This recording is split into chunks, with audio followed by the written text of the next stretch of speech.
Hey guys, welcome to another YouTube video, and welcome to the first video, if you like, of match reviews of this year's NRL. I almost said gather round. NRL Magic Round. Ding, got it right. On the second attempt. But yeah, so in this video, I'm going to be reviewing the first match of Magic Round, which was on the Friday night. Which was between the Canberra Raiders and the Canterbury-Bankstown Bulldogs, which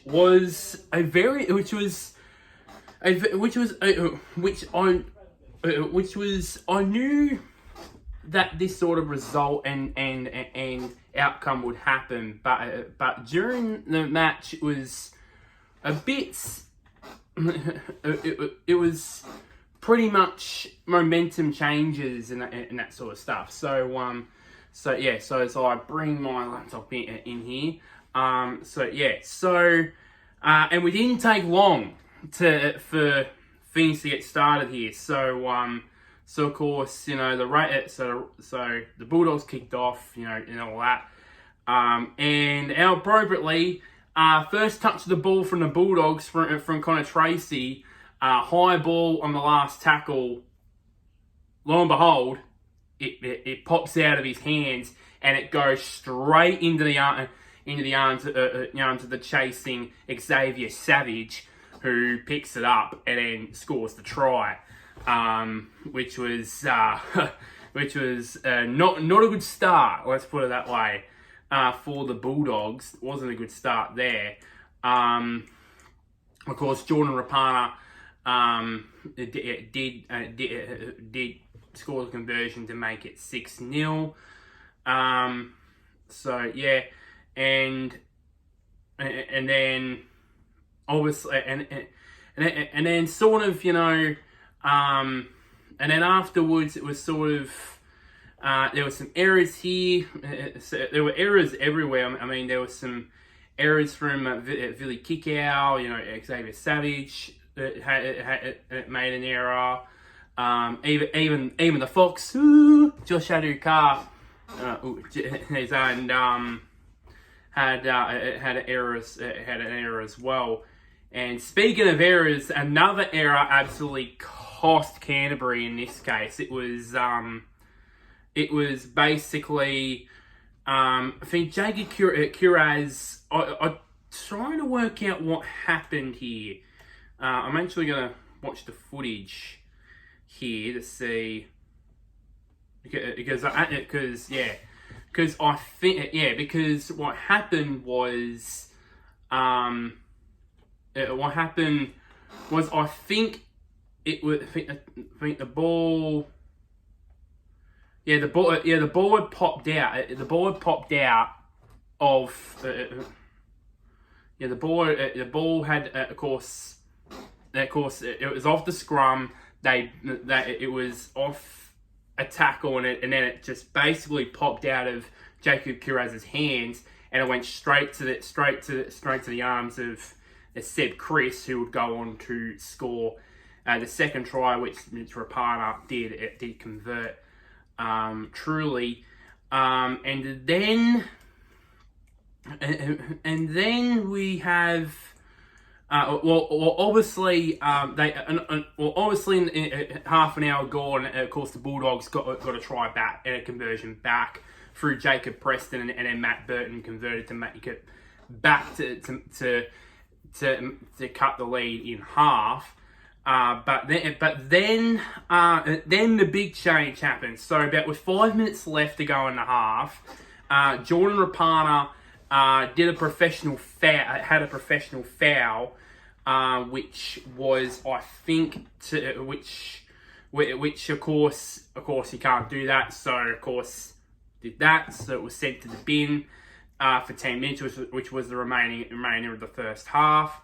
And then about straight afterwards, about under a minute later, Stephen Crichton scored to make it 12-10, which unfortunately Matt Burton missed the conversion to tie the game at 12-10. And then came the second controversy where Josh Papali did a hip drop, which in NRL's case you can't do that. So he was placed on report and also was sent to the bin for 10 minutes. So basically, that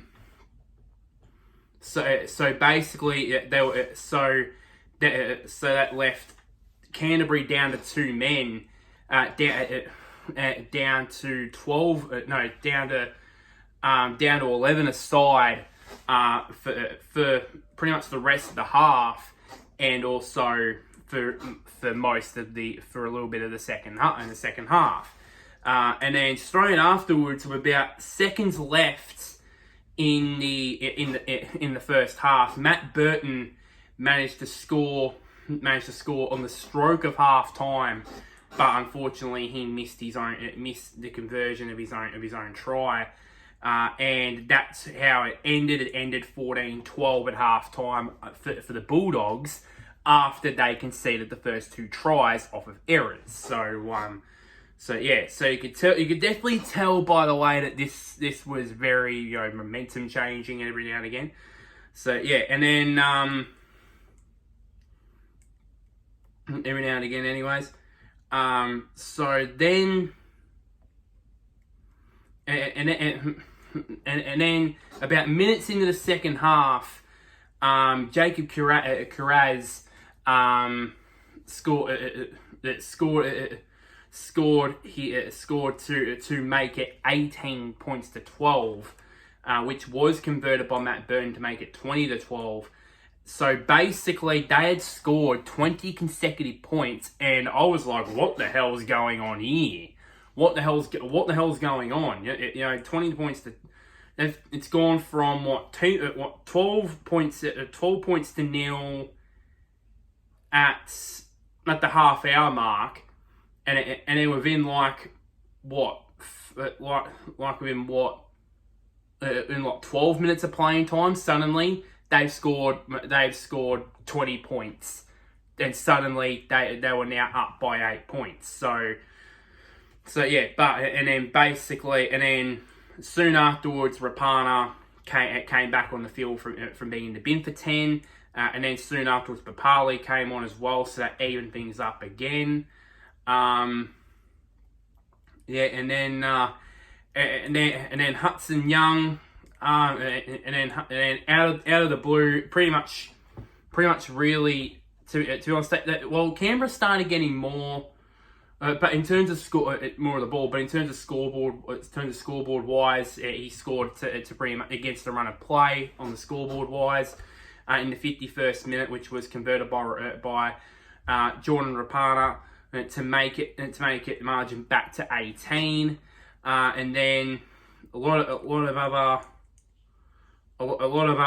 other errors. Of course, there were line dropouts, obviously, and then that man again, Hudson Young, did it again to put them back in front in the 61st minute, which was again converted by Jordan Rapana. So that in this case it was 4 from 4 for him, and there was. And in the last 10 minutes, there was tension, definite tension there throughout this game. All that was needed. And to be honest, the Bulldogs, they play in the last 10 minutes of the game. I mean, there was an error from Vili Kickout. Kiraz had made an error. Ray Maloney made an error as well. And there was even a captain's challenge, which was from the Raiders, which was unsuccessful. And then unfortunately, they had a chance at the end of the game to potentially steal at the Bulldogs, but unfortunately they couldn't get it. And in the end, it finished up 24 points to 20 at the end of the day.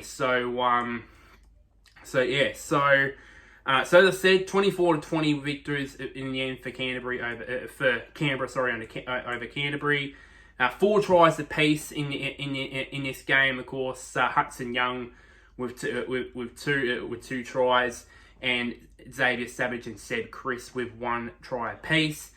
4 different try scorers for the Bulldogs, with Jacob Preston, Stephen Crichton, Matt Burton, and Jacob Kuraz. Conversion wise, 4 from 4 for Jordan Rapana in terms of his conversion rate. If Matt Burton probably had scored had converted those 2 missed conversions, probably most likely would have a chance of being chance of going to Golden Point. But those sort of things do happen, and of course, and then of course you got the 2 sin bins, obviously, with Rapana and with Jordan Rapana and Josh Papali, which really did affect the Raiders, because I think the Bulldogs scored how many tries when those 2 players were sent to the bin. Well, there was a try scored after, but there was 2 tries that was scored between. There was 3 tries that were scored between when Rapana was sent to the bin and he returned, and then there was 2 tries when Papali went to the bin for 10 and he came back from that. So that really did affect them in that way, to be fair, as well. Looking at the statistics here. So the Bulldogs had more possession, 55% compared to 45% for the Raiders. Time possession, just over half an hour, 30 minutes in time possession compared to the Raiders with just over 24 and a half. Completion rate 74%. For the Raiders compared to 71, so both even in terms of that. Running meters. Surprisingly enough, it was all the Bulldogs actually with the running meters, with just under 2,000 running meters compared to 1,600 or just under 1,700 for the Raiders.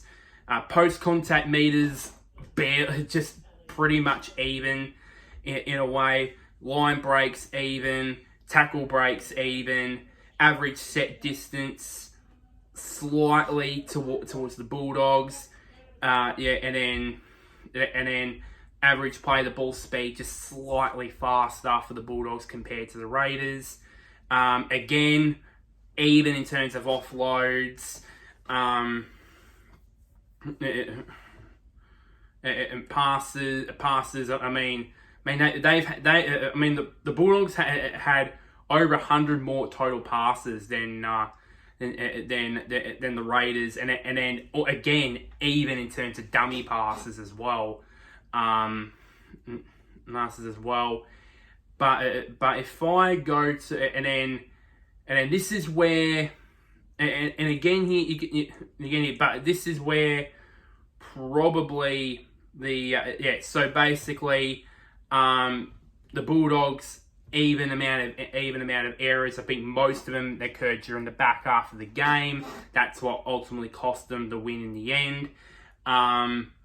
Strong enough, they only conceded 2 penalties compared to 6 for the Raiders. So and then they conceded 3 ruck infringements, aka set restarts, aka 6 against.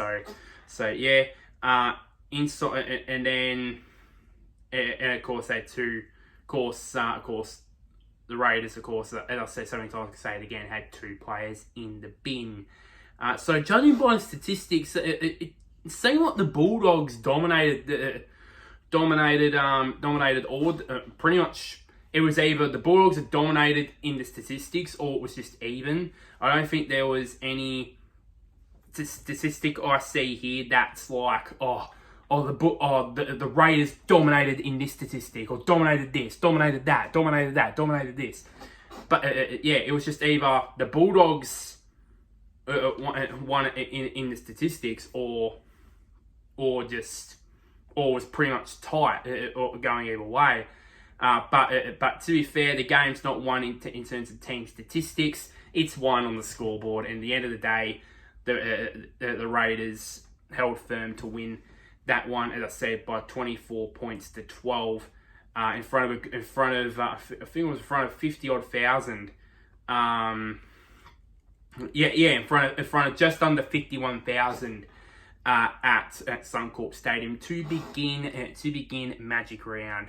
I got that one right first time around, unlike the intro. So yeah. But that's just pretty much it really for this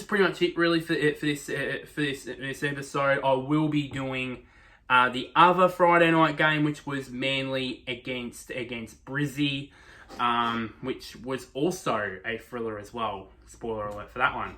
But